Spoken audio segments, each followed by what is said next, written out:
Don't touch that, you can't afford it. The sound cracked through the boutique like glass shattering. Heads whipped toward the velvet-roped VIP section just in time to see the store manager in a red satin dress drop her hand from the cheek she'd just struck. Gasps rippled through the room. Somewhere near the champagne bar, a flute rattled in a server's hand. The soft jazz floating from hidden speakers suddenly felt wrong, too calm for the violence that had just ripped the air apart. The woman in the orange dress didn't raise a hand to her cheek. She didn't step back. She simply stood there, her gaze locked on the blonde in red who had just hit her. The manager looked like she'd stepped straight out of a luxury campaign, gold hair and loose curls, heels clicking against marble, lips painted the same fierce shade as her dress. But her beauty carried a blade. She leaned in, voice low and cutting. This section is for platinum clients only. You don't belong here. End. The flagship of Valiant Luxe gleamed around them. Marble floors polished to a mirror shine, glass cases lit like altars, mannequins draped in gowns worth more than a year's rent. The air was laced with leather and perfume. And in the center of it all, the woman in orange, no designer logos, no entourage, stood as still as the mannequins, but with eyes that could burn through glass. From the fitting rooms, a young woman in ripped jeans froze mid-step. Did she just slap her? She whispered to her friend, already hitting record. A man at the shoe wall murmured, "This is about to go viral," without looking away. The manager straightened, scanning the boutique as if daring anyone to challenge her. "Security!" she barked, her voice echoing off the marble. "Remove her! Now!" Still, the woman in orange didn't move. She'd been here before at 22, told to stick to the clearance rack, and at 28, followed like a thief through a store. Different faces, same tone. When she finally spoke, her voice was low, even, and impossible to ignore. "I'm not done here." The manager's laugh was short, sharp. "Oh, you're done. Before we continue, where are you watching from? Drop your city or country in the comments below. And if you believe in dignity and justice, hit like and subscribe. These stories spark change. And we're glad you're here." Now back to her. Her hand slid into her pocket. A sleek black phone appeared, pressed to her ear. "Activate Protocol 8, she said softly. A ripple moved through the watching crowd. The manager's smirk didn't fade. She had no idea she'd just triggered a chain of events that would pull $5 billion out from under her company and shut it down, starting with this store. The manager's smirk widened. "Protocol what? This isn't a movie, sweetheart." But in the far corner, a young sales associate in a black blazer froze. Her name tag read Lena, a trainee barely 2 months into the job. She'd scanned the woman's platinum tier account herself that morning. She knew it was real. She stepped forward, hesitant but shaking off the fear. "Ma'am," she said toward the manager, "she's—" "Stay out of this, Lena," the manager snapped without looking at her. "You're here to shadow, not to speak." Lena's lips pressed together. She stayed where she was, but her eyes didn't leave the woman in orange. A few shoppers began to edge closer, careful to keep their cameras low. In the back, a man in a navy suit whispered to the woman beside him, "That's not just some random customer." The woman in orange adjusted her stance, one heel pivoting slightly on the marble. "I'd like you to call your district office," she told the manager, her voice still calm. The manager laughed, a brittle sound. "Why? So you can tell them some fantasy about how you belong here?" She gestured at the dress in the woman's hand, a silk evening gown worth $9,800, as if it were Exhibit A in her case against her. "Security's on their way," she added. "And when they get here, you'll be—" A voice cut her off. It was Lena's, louder now, steady. "Her account is valid. I saw it in the system." The room shifted. Several heads turned toward Lena. The young associate's hands trembled slightly, but she didn't look away from the manager. "You don't get to erase her," Lena said. The manager turned, eyes blazing. "One more word, and you're finished here." "That's fine," Lena replied, her voice breaking but unyielding. "I'd rather lose a job than stay quiet while you treat someone like this." A ripple of murmurs spread through the boutique. One woman in a navy wrap dress stepped closer, phone recording. "Say that again," she urged Lena. "I said she belongs here," Lena repeated, louder this time. "And you know it." The manager's smile faltered for the first time. Her eyes darted toward the crowd, the raised phones, the whispering customers, and back to the woman in orange. The CEO's phone was still pressed to her ear. "Yes," she said into it. "Escalate to corporate legal, and put Lena's name on the protected list." "Yes, ma'am," came the crisp reply from the other end. The manager stiffened. "Protected list?" she scoffed. "What is this, some kind of intimidation tactic?" The woman in orange finally smiled, a small, razor-sharp curve of her lips. "Number, it's a record of who stood up when it mattered." Lena's eyes widened, realizing something larger was unfolding. Around them, the tension in the air was no longer just between two women, it was between truth and the walls trying to hold it back. And the walls were starting to crack. The glass doors at the front swung open. Two security guards stepped in black suits, earpieces, the kind that didn't smile. "Right here," the manager in the red satin dress called, pointing like she'd just found a shoplifter. "Escort her out." One of the guards nodded and approached, but something in his stride slowed when he saw the woman in orange. She stood tall, phone still in hand, eyes locked on him. "Names?" she asked calmly. The guard blinked. "Ma'am?" "Your names," she repeated, tone even but leaving no room for refusal. "For the legal report." The second guard glanced at the manager, then back at the woman. "We weren't told this was going legal," he muttered.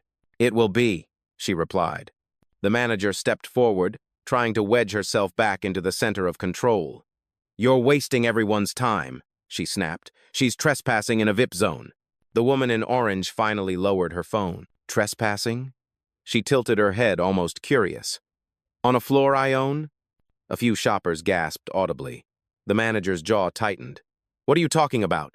"You'll want to check the corporate registry," the CEO said, her voice like steel wrapped in silk. "It lists every shareholder of Valiant Lux in order of ownership. I'm number 1. The guards hesitated, looking between the two women. One of them stepped back, folding his arms. From the far corner, Lena spoke again. "She's telling the truth. Her profile's in the system. Highest tier access." Phones tilted upward as more people started recording. A man in a charcoal blazer whispered to someone beside him, "If that's real, this woman could shut the place down." "Oh, she could," the CEO said as if responding to him. "And I will." The manager's face flushed crimson beneath her makeup. "You're bluffing." The CEO's smile didn't reach her eyes. "Try me." She lifted her phone again, pressing a single button. "Confirm order. Withdraw all capital from Valiant Lux operations. Effective immediately." The line crackled, then a voice on speaker replied, "Confirmed. $5 billion in holdings flagged for removal. Execution in process." The crowd murmured like a storm building. The guard stepped back fully now, no longer touching the situation. Lena's eyes went wide, the reality of the moment settling in. The manager, still standing in her heels and satin, looked around at the phones, pointed at her, at the whispers curling through the boutique like smoke. "Wait," she said, but her voice had lost its edge. "You can't just—" "Oh, I can," the CEO interrupted. "And I just did." Silence fell, heavy and absolute. Even the music overhead seemed to fade. Somewhere near the back, a mannequin toppled in the stillness. The sound, sharp against the marble. The CEO didn't look back. "Now," she said, turning toward the door.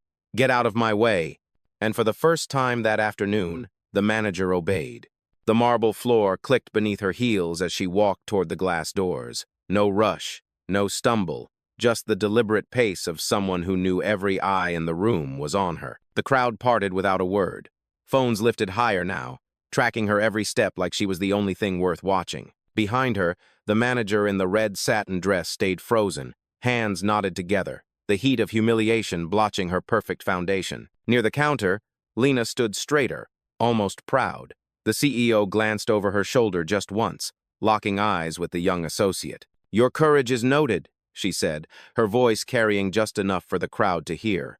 Outside the boutique, the hum of the shopping district felt sharper. People slowed as they noticed the cameras, the woman in orange, the tension spilling out into the open air. A man with a press badge around his neck jogged forward. "Ma'am, can we get a statement?" She didn't break stride. "You'll see it on the news in an hour." The doors to the boutique swung shut behind her, but the murmurs inside didn't die. Customers spoke in quick bursts. "She said $5 billion! Shut the chain down!" The manager's face when she found out. On the sidewalk, more cameras appeared. A teenage girl in a denim jacket caught her arm lightly. "Ma'am, was that real? You're really the owner?"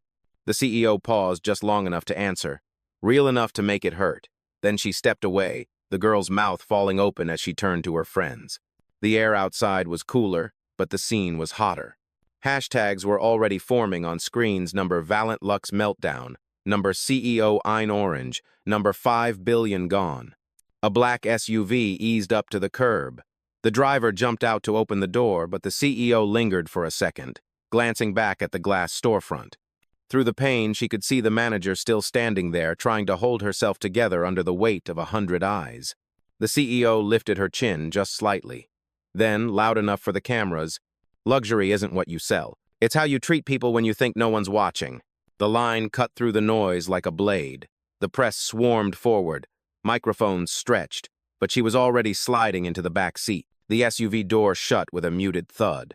The engine purred. As the car pulled away, the boutique, that gleaming temple of exclusivity, shrank in the rear window, looking less like a fortress and more like a relic about to crumble. Inside, the manager's phone buzzed with a call from corporate. She didn't answer. She didn't have to. She already knew what it meant. And somewhere, on a dozen news sites, the headline was already writing itself. By the next morning, the clip had more views than the Super Bowl halftime show. 15 seconds of a red satin slap. 20 seconds of a calm woman in orange making a call that wiped $5 billion off the books. It played on every network. Morning anchors replayed the moment in slow motion, zooming in on the manager's face when the words, "I own this floor," landed. Number CEO Ein Orange trended in 22 countries. Number 5 billion gone climbed past celebrity gossip and election coverage. Memes flooded timelines, split screens of the slap and the SUV door closing, captions reading, "How it started, how it's going." And then came the interview request from Global News Prime. She accepted. The studio lights were warm, the backdrop a skyline at dusk. The host, polished, practiced, leaned forward in his seat. "First of all," he said, "thank you for joining us. You've been called the calmest CEO in a crisis the internet has ever seen. Tell us, why pull out $5 billion in funding?" "That's unprecedented." The woman in orange, same dress, same neat updo, folded her hands in her lap. "Because sometimes," she said, "money is the only language some people listen to, and when they use their power to demean others, you have to speak in a language they understand." The host nodded. "So this wasn't about the dress?" She smiled faintly. "It's never about the dress. It's about the assumption that I didn't belong in a place I built. That's not just my story, it's a story millions live every day. I had the platform to change it, so I did." Behind the scenes, a producer gestured for the crew to pull up a split screener on one side, footage of the young associate on the other. "And Lena?" the host asked. "The employee who spoke up?" "She'll have a job for as long as she wants one," the CEO said. "In my office, with a salary that matches her courage." The clip cut to Lena watching from her apartment, tears in her eyes, her phone vibrating non-stop with messages from strangers calling her a hero. The host leaned back. "Some critics say you overreacted." Her gaze didn't waver. "If standing up for dignity is an overreaction, then I hope more people overreact." The studio fell silent for a beat. Even the host seemed to sense it, the weight of the sentence, the way it hung in the air. Outside, in the network's lobby, a crowd had gathered. Phones pressed to glass, strangers mouthing thank you as she walked past. By the time she stepped into the waiting SUV, the clip from the interview was already going viral. Not the slap, not the $5 billion, just one line. "It's never about the dress." 2 days later, the ripple had become a wave. Shares of Valent Lux were in freefall, down 37% since the incident. Analysts called it the 5 billion slap. Late-night hosts turned it into monologues. Competitors released ads with slogans like, "Where everyone belongs." Behind closed doors, the board of directors convened an emergency call. A leaked audio clip hit the internet within hours. "If we don't get her back, we may not survive Q4. But the CEO wasn't picking up their calls. Meanwhile, in a small rented studio apartment across the city, the manager in the red satin dress, now just Erica Dane in jeans and a hoodie, stared at her phone. Comments under her name were venom. The face of corporate racism. Red dress, red flags. Career over. She slammed the phone down. "No," she told herself in the mirror. "I'm not going down like this." That afternoon, Erica walked into a news station without an appointment. She pitched herself as the misunderstood scapegoat. The producer hesitated until she offered to do it live. By 8 p.m., she was sitting under studio lights, hair and makeup rushed but intact. The interviewer wasted no time. "You're the store manager seen slapping the CEO in the viral video. Why did you do it?" Erica's hands tightened in her lap.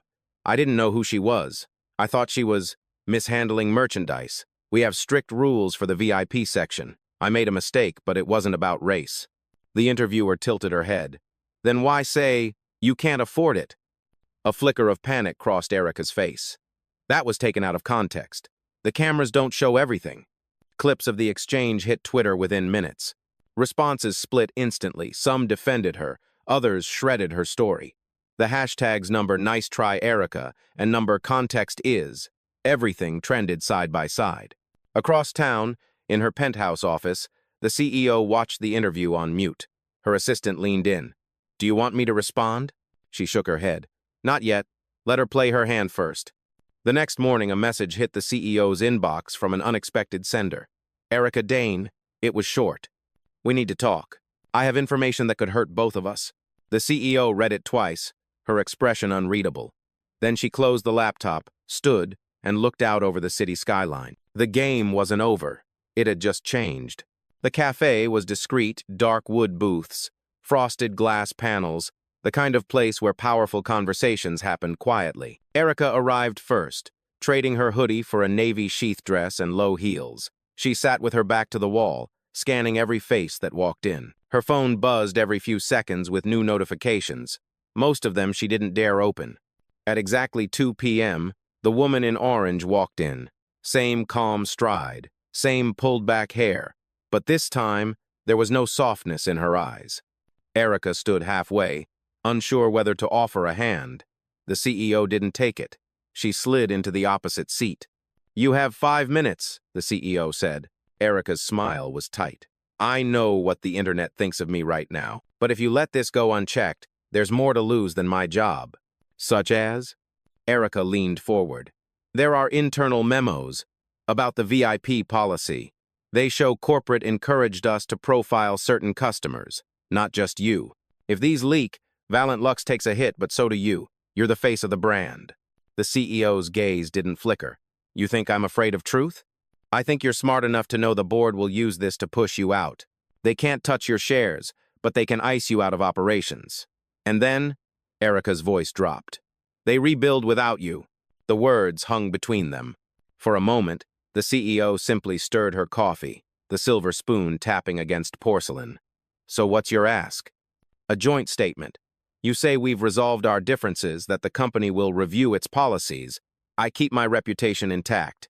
You keep the brand from bleeding out more than it already has. Ugh. And in return, I delete the memos, no leaks." The CEO set down the spoon. "You came here thinking you had leverage, but what you have are copies of documents my legal team already pulled months ago, documents I've been holding until the right moment." Erica's mouth opened, then shut. I wanted to see if you'd take responsibility when cornered," the CEO said. "You didn't. You looked for an escape route." The color drained from Erica's face. The CEO stood, sliding a black business card across the table. "That's my attorney's number. If you want to cooperate, call by noon tomorrow. After that, we go to court, and the memos go public on my terms, not yours." Erica stared at the card, fingers twitching. "I always finish what I start," the CEO said, turning to leave. As the door shut behind her, Erica realized the cameras in the corner had been on the whole time. The meeting hadn't been private at all. It hit the internet just after sunrise. A grainy, angled shot from the corner of a cafe. Erica Dane in a navy dress. The woman in orange across from her, calm as ever. The clip was only 90 seconds, but it didn't need more. It caught Erica leaning forward, saying, "Corporate encouraged us to profile certain customers, not just you." It caught the CEO sliding the black business card across the table. "If you want to cooperate, call by noon tomorrow. After that, we go to court and the memos go public on my terms." Within an hour, the video had over 1 million views. By noon, it was headline news. Valiant Lux manager admits to customer profiling. Black CEO gives 24-hour ultimatum. Somewhere in her apartment, Erica sat frozen, the phone buzzing beside her like a trapped insect. Every channel replayed her words. The hashtags had shifted now, number profile gate, number policy change now. In her office, the CEO didn't look surprised. She was on a call with her communications director. "Push the statement live," she said. Minutes later, her official account posted, "No customer should be judged before they are served. We will be implementing a zero-tolerance policy on profiling across all our brands effective immediately. Details at 5 p.m. EST." The post detonated online. Activists, celebrities, even rival CEOs shared it with captions like "Finally" and "This is leadership." By afternoon, news vans were parked outside Valent Lux's corporate HQ. Employees inside whispered that the board was in chaos, some furious at the leak, others scrambling to align themselves with the new policy. On the 30th floor, the CEO held a press conference. She didn't mention Erica by name, but she didn't need to. "This is bigger than one store," she told the room. "It's about dismantling a culture that decides who belongs before a single word is spoken. We're done with that."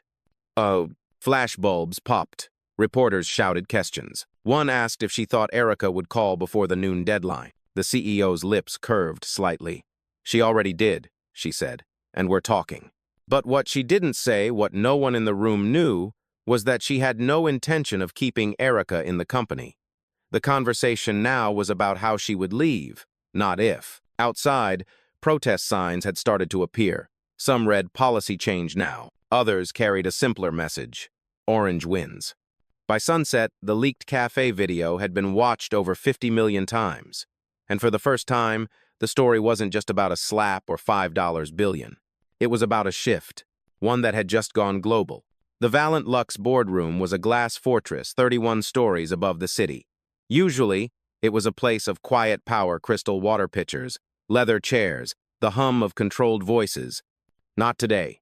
$5 billion in funding gone. Global outrage and now protests outside our flagship locations, one director barked, slamming a hand on the polished oak table. "We can't afford to let her dictate the narrative any longer." Across from him, another director shook her head. "We can't afford to be against her. She just won public opinion in 20 countries. If we fire her, we set ourselves on fire." The chairman rubbed his temples. "Our international partners are calling. Some are threatening to pull their investments unless we resolve this in 48 hours. As if on cue, the conference line lit up. The voice that came through was crisp, accented Liang Wei, the largest overseas shareholder, speaking from Shanghai. "In China, Valent Lux is synonymous with aspiration," Liang said. "But aspiration cannot exist without respect. If the CEO is removed, I will withdraw my $2.1 billion stake, effective immediately." The room froze. No one argued. Back in her own office, the CEO was already aware of Liang's stance. She'd spoken to him the night before, outlining a plan that was now ready for its final move. She called her assistant. "Send the documents to the press," she said. Within the hour, media outlets began receiving an encrypted file labeled "The Platinum Protocol." Inside were years of internal policy notes, proof that profiling wasn't just tolerated, it was written into the VIP training manual. Dates, signatures, executive approvals. Every news desk knew what they had, and every headline landed like a punch. Valent Lux profile policy exposed. CEO releases internal files. Culture must change. The board scrambled for damage control, but it was too late. The story had shifted again. Now it wasn't about her conduct. It was about their complicity. That evening, while the directors fought over statements and legal language, the CEO walked into the boardroom unannounced. "Gentlemen, ladies," she said, setting her phone on the table, "I have an offer." They stared at her in silence. "You appoint me interim chair effective immediately, with full authority to restructure policy and personnel. In exchange, I keep Valent Lux operational and retain our top investors." "And if we refuse?" one director asked. She tapped her phone. A live feed appeared on the screen. Liang Wei, in his Shanghai office, speaking to a room full of cameras. "If she goes, I go," he was saying. "And I'm not alone." The CEO looked up. "You have 10 minutes to decide." The boardroom was silent except for the ticking of the antique clock above the door. 10 chairs, 10 faces, and one decision that would decide the future of Valent Lux. The chairman cleared his throat. "Motion on the floor. Appoint the current CEO as interim chair, granting full operational authority for 12 months. Before the first vote could be cast, the door swung open. Erica Dane walked in, not in satin red this time, a sharp charcoal suit, hair pinned tight, expression composed. She held a thick leather folder in her hands. "I have the deciding factor," she announced. Murmurs broke out around the table. One director said, "Miss Dane, you're not on the board." "No," Erica said, "but I have evidence that could destroy the CEO's credibility. If you want a way to remove her without losing investors, you'll want to hear me out." The CEO didn't move from her seat at the head of the table. "Evidence?" she asked, voice steady. Erica set the folder down, opening it to reveal copies of emails, some addressed to senior executives, others with the CEO's name in the CC line. These show she was aware of the profiling policy long before she took action. That makes her complicit. The room held its breath. One or two directors leaned forward. The CEO finally stood, smoothing the sleeve of her orange blazer. "Interesting," she said, "except those emails are from before I acquired majority control and under corporate bylaws. Any directives issued before that date are the sole responsibility of the prior board." She tapped the folder. "Section 14, subsection 3 if you want to check." A legal counsel at the end of the table nodded slowly. "She's correct. These documents do not implicate her under current governance law." Erica's confidence faltered. And, the CEO continued, "since you've just attempted to interfere in a board vote without standing, I'm invoking Clause 7.2 of the Employee Conduct Charter, gross misconduct and breach of confidentiality. Effective immediately, you're barred from all Valent Lux properties and communications." It wasn't a shout. It wasn't even loud, but it landed like a gavel. The chairman sighed. "We proceed to vote." One by one, hands went up. 7 in favor, 2 opposed, 1 abstained. The CEO looked around the table. "Motion carries. I'll take it from here." Erica stood frozen as security, the same guards from the boutique, stepped in. For a brief moment, their eyes met. "This isn't over," Erica hissed. "It is for you," the CEO replied, turning her back as they led her out.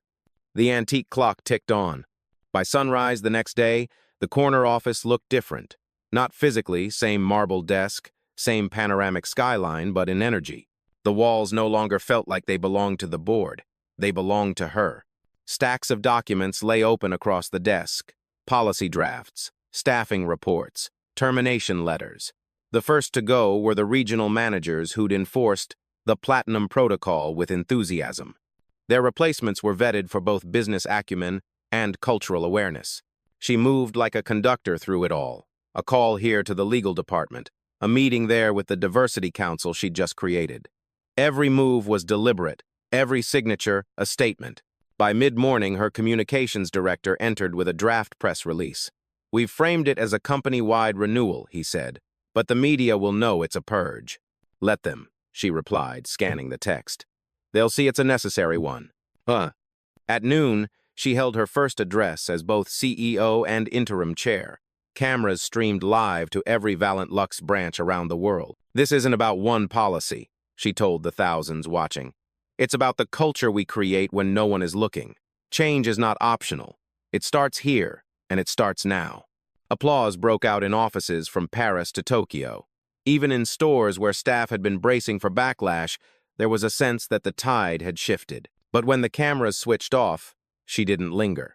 She walked straight to a smaller, private conference room where 3 people were waiting, leaders from 2 rival luxury brands and a major e-commerce platform. One of them, a silver-haired man in a bespoke suit, spoke first. "We've all been watching what you've done at Valent Lux. We think it can go further." She leaned forward. "How far?" "An industry-wide code," he said. "No profiling, no gatekeeping. Shared enforcement across every major player." The CEO's eyes narrowed, calculating. "You want to change the rules for everyone. And you," another added, "would lead it."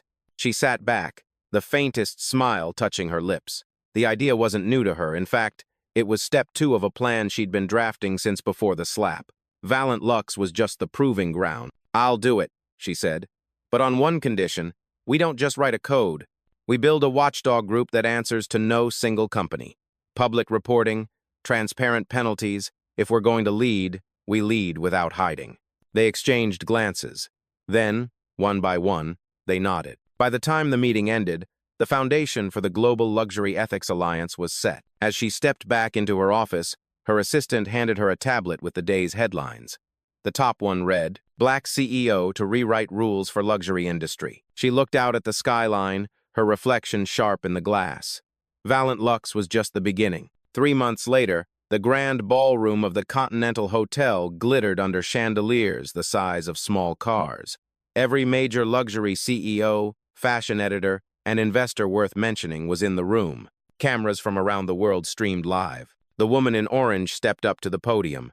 Same calm composure, same hair pulled back with precision. Behind her, the new emblem of the Global Luxury Ethics Alliance glowed on a massive screen. "Luxury," she began, "is not measured in price tags, but in principles.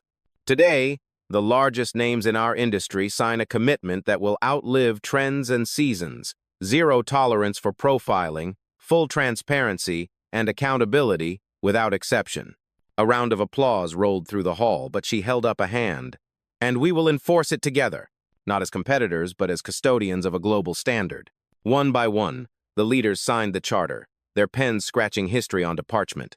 Flashbulbs strobed. Outside the hotel, crowds cheered. After the ceremony, she slipped away from the noise, sliding into the back of a waiting black SUV.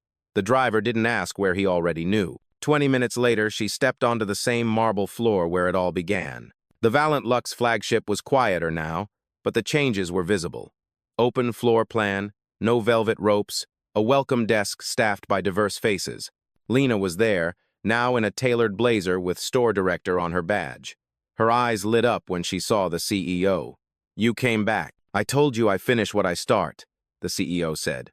They walked together through the store. Where the VIP section once stood, a display now read, "Every customer is platinum." Shoppers browsed freely, no one shadowing their steps. In the corner, the same mirror where the slap had been reflected now carried a small brass plaque. It read, "In this place we learn the cost of forgetting dignity.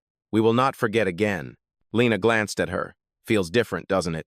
"It is different," the CEO replied. She paused at the door, turning back to take in the space one last time.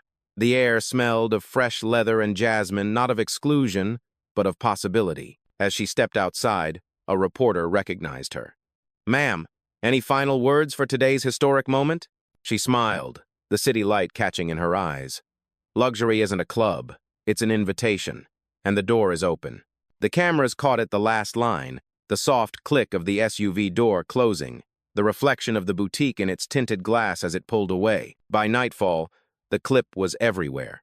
Not the slap, not the $5 billion, but the image of a woman who took the ugliest moment of her career and turned it into the gold standard for an entire industry.